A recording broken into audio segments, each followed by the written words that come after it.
Sukma yang tertukar. Malam itu, hujan turun deras di sebuah desa terpencil. Angin berdesir di antara pepohonan, menciptakan suara mencekam yang seolah-olah membisikkan sesuatu. Di sebuah rumah tua di ujung desa, seorang perempuan bernama Ratih sedang duduk di dekat jendela. Matanya nanar menatap keluar, ke arah pekuburan kecil yang berada tak jauh dari rumahnya. Ratih baru saja kehilangan adiknya, Sari, yang meninggal secara misterius. Sejak pemakaman, ia merasa ada yang aneh. Seringkali, di tengah malam, ia mendengar suara langkah kaki di depan kamarnya. Suara lirih memanggil namanya. Ratih, Ratih. Ia sering mengabaikannya, menganggap itu hanya halusinasi akibat duka yang mendalam. Namun, malam ini terasa berbeda. Suara itu semakin jelas, semakin dekat. Tiba-tiba, lilin di mejanya padam, seolah tertiup angin. Ratih menelan ludah, mencoba menenangkan dirinya. Ketika ia beranjak untuk menyalakan lilin kembali, terdengar suara ketukan di jendela. Dada Ratih berdegup kencang. Ia menoleh perlahan. Jendela itu berkabut, tetapi samar-samar terlihat sesosok wajah pucat dengan mata kosong menatapnya. Ratih menjerit dan mundur. Wajah itu menghilang seiring dengan hembusan angin dingin yang masuk ke dalam kamar. Keesokan harinya, Ratih menceritakan kejadian itu kepada neneknya, seorang dukun tua yang tinggal di desa. Neneknya, Nyai Sumarni, hanya diam sambil mengusap dada. Ada sesuatu yang tidak beres dengan kematian Sari, gumamnya pelan. Aku harus memeriksa makamnya. Malam berikutnya, Ratih dan Nyai Sumarni pergi ke pemakaman. Dengan penerangan obor, mereka menggali makam Sari. Namun, begitu peti terbuka, mereka terkejut. Tubuh Sari masih utuh, tetapi ada sesuatu yang mengerikan. Matanya terbuka, seolah-olah masih hidup.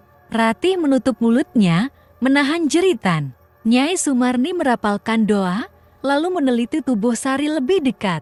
Ada yang mencuri Sukma Sari, ucapnya pelan. Sukmanya telah tertukar. Ratih tidak mengerti.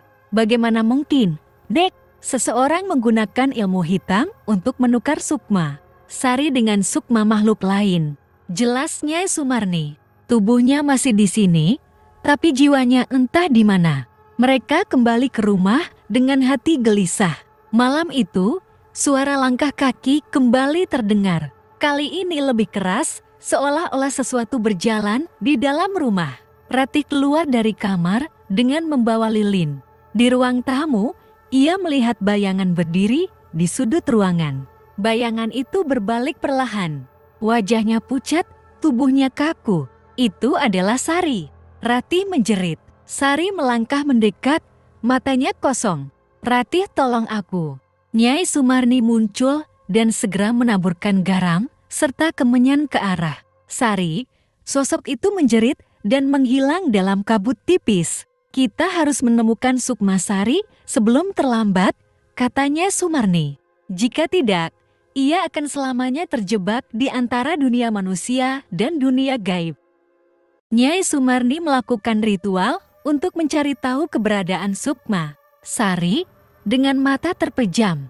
Ia merasakan getaran aneh. Sukmanya berada di tubuh orang lain, seseorang yang masih hidup, katanya. Ratih teringat sesuatu. Beberapa hari sebelum kematian Sari, ada seorang perempuan asing bernama Melati yang tiba-tiba datang ke desa. Ia terlihat sehat, tetapi ada sesuatu yang aneh dengannya. Ratih dan Nyai Sumarni pergi ke rumah Melati. Saat tiba, mereka melihatnya sedang duduk termenung dengan tatapan kosong. Melati, panggil Nyai Sumarni. Melati menoleh perlahan. Seketika, Ratih merasakan bulu kuduknya berdiri. Mata Melati adalah mata Sari. Kau bukan Melati? Katanya Sumarni tegas. Melati tersenyum miring. Aku tidak ingin kembali. Aku ingin hidup. Ratih menggenggam tangannya erat. Kembalikan adikku. Nyai Sumarni mulai membaca mantra. Melati menjerit, tubuhnya bergetar hebat. Dari mulutnya keluar asap hitam pekat. Tiba-tiba, tubuh Melati roboh. Sesaat kemudian, ia terbangun dengan tatapan bingung. Aku siapa aku? Nyai Sumarni menghela napas. Sari telah kembali ke tubuhnya. Ratih berlari ke makam. Dengan bantuan warga, mereka membuka kembali peti Sari. Kali ini, matanya tertutup dan tubuhnya tampak tenang. Namun, ada sesuatu yang mengerikan. Ketika mereka mencoba menutup peti, tangan Sari bergerak. Sari masih hidup. Ratih menjerit. Mereka segera membawa tubuh Sari ke rumah. Setelah beberapa hari dirawat, Sari akhirnya sadar. Aku berada di tempat gelap. Aku berusaha kembali. Terima kasih telah menyelamatkanku, katanya lemah. Namun, malam berikutnya, Ratih terbangun karena mendengar suara langkah kaki lagi. Ia melihat Sari berdiri di depan jendela, menatap pekuburan. Aku masih belum sepenuhnya kembali. Ratih merinding. Apa maksudmu? Sari menoleh dengan senyum aneh. Masih ada satu sukma yang belum kembali. Sukmamu. Lampu kamar berkedip-kedip dan dalam sekejap semuanya menjadi gelap. Ratih hanya bisa menjerit ketika bayangan hitam menyelimutinya.